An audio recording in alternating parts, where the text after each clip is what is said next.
Well, as I said at the outset, 20 years ago today, the eyes of the world were on us, the opening ceremony of the 2000 Olympic Games. It's sad to reflect that today Sydney is a morgue. 20 years ago, the Opera House forecourt was packed. 13-year-old Nikki Webster was about to be seen way up in the sky for 6.5 minutes, soaring above 110,000 spectators, viewed by over 2 billion people around the globe. I mentioned at the beginning of the program tonight many of the highlights of 20 years ago, including Magic Monday, where Catherine Freeman, who had lit the cauldron, ran a phenomenal 400 metres to send Australians, wherever they were in the world, into a paroxysm of joy. And that night ended with the Ethiopian Haile Gebrselassie winning the 10,000 metres, 6 miles, from the Kenyan Paul Turgott by 0.09 of a second. A massive gut-busting sprint down the straight. But we can't forget today that bringing the Games to Sydney was no straightforward journey. The final vote, 45-43, Sydney over Beijing. Prime Minister Keating said, it's a defining decision that marks out the Australian nation as one that can carry the greatest international pageant of our time, the Olympics. A lot of work had gone on beforehand, led by the man in charge of the bid, Rod McGeoch. Rod McGeoch's enjoyed a remarkable career at the forefront of business, sports administration and the legal profession. I just thought we'd have a yarn with him tonight as to how difficult it was to reach this point 20 years ago. He joins me. Rod, lovely to have you. Well, how hard was it? Well, I know before you start the good things now, I've got to tell our viewers something. Now, Rod graduated in law from Sydney University and then I think worked at the ABC for some time. Have you got over that? Absolutely. But it was actually a great help to me in securing the position as Chief Executive because a well-known lady compere there asked me 3 questions on the Olympic Games one day and I answered them all correctly. And I was then offered the role to compere grandstand for 50 weekends a year for money. Yeah. And I thought, I'm going to be paid to talk sport. And then I realised with 2 young children, 50 weekends a year was a bit much. But when Nick Greiner and John Coates and all those people interviewed me for the job, I still had the contract. And when they said, what do you know about media and sport? I said, cop that. Well done. And so the ABC was there. So then how, just explain, because people don't understand, you and Dita, your wife, and others travelled the world over and over again. How many times? How many states and countries and cities did you visit? Well, a couple of ways to measure it. I filled 3 passports in 3 years, and I carried 2 passports at the same time.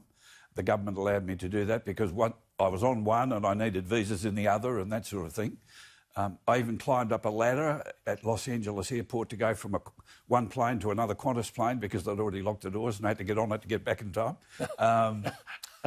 You know, there are 200-odd countries in the world. Yeah. Not all of them have an Olympic member, but they all have an Olympic team and they're all part of the family. So you've got to start to build those relationships. And when you say to me, well, how hard was it? In the last 6 months of the bid, I got these red rashes up my arms and I thought it was some sort of fungus of some kind. It turned out to be stress eczema. Now, I've never had eczema in my life other than then, which is when you overproduce adrenaline. And so sometimes, you know, and I say to the kids, have you really given it your best shot? Because until you've done that to your arms, you haven't. Yeah, that's it. But the things you had to do, you were telling me once, what, you drink camel's milk or goat's milk or something?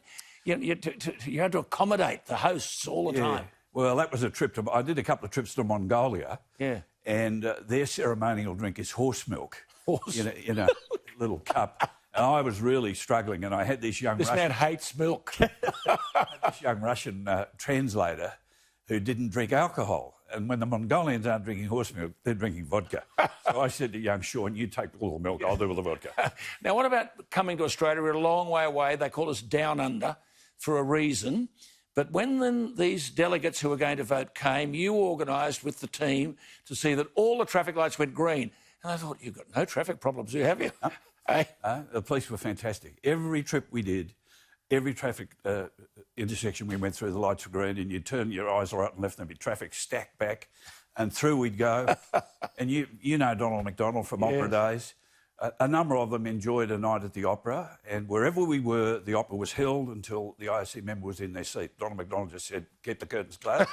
The green lights would go and off we'd go. Wonderful. How extraordinary. Now, what about the lighting of the cauldron? was a moment there when you thought we might be involved in the biggest stuff-up of all time here. So, but you did have the gas bottles to look after you, didn't you? We did have the gas bottles. Actually, there was a description of it this morning at the breakfast that there was plan A, plan B, plan C, and if it went to D, we were gone. They lit on D. I'm pretty tight, I think. And then I mentioned earlier on, you love your sport, Magic Monday. I mean, have we ever had a day of sport like that, indeed anywhere in the world? No. And I mean, I had to make a choice that day of what I could and couldn't go to.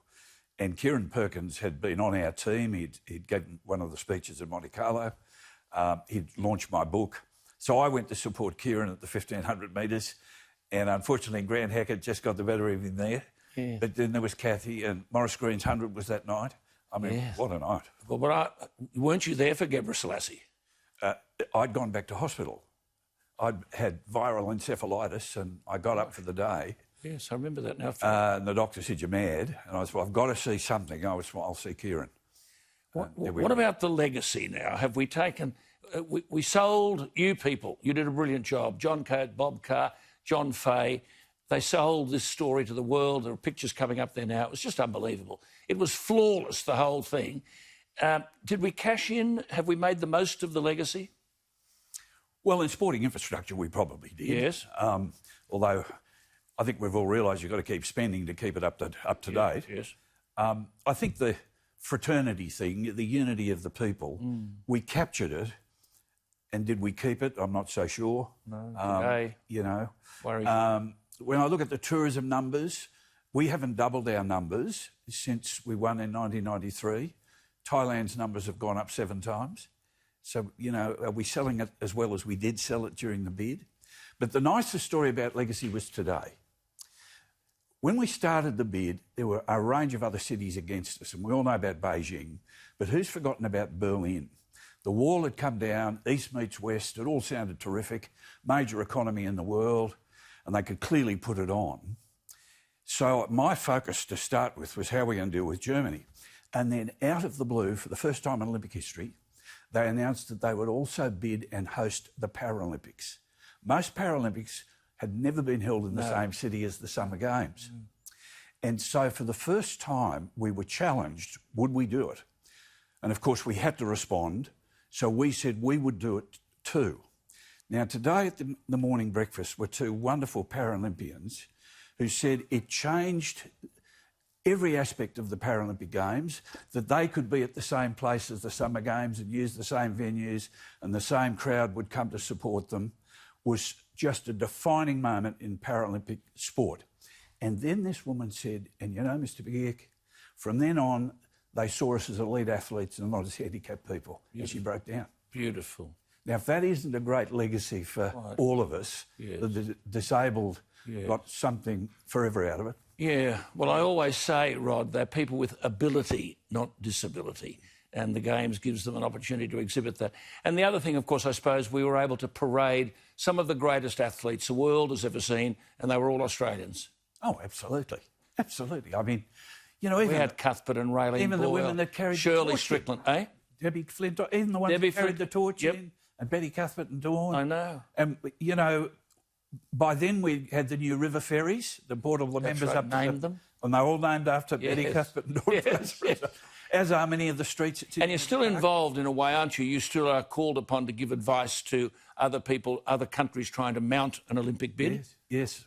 Are we going to win? Is Queensland legitimate? Oh, absolutely. Yeah. Look, anything where John Coates is behind it is going to have a heck of a chance of winning. I mean, you know, he helped me with that strategy for the bid. He was an enormous help. He's the Senior Vice President of the Olympic movement.